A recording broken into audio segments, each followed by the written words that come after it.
मञम टहक तुंहिंजनि ते थियूं टिड़की पवन, सभई काइनातूं थियूं छिरकी पवन। वठण वास गुलड़ा था तोखां अचनि, कई भौर भुलिजी था तोॾे अचनि।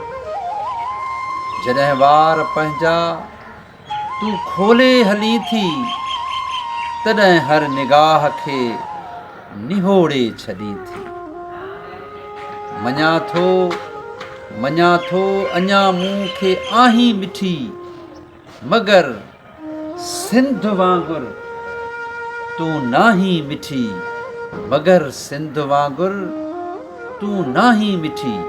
सिंध उन महबूब जे इश्क प्यार मोहब्बत ऐं हुस्न खां बि ऊची आहे, जंहिंजे लाइ आरिसर साहब चयो त ए इश्क तो तां ज़िंदगी कुर्बान, पर ए सिंध तो तां इश्क कुर्बान।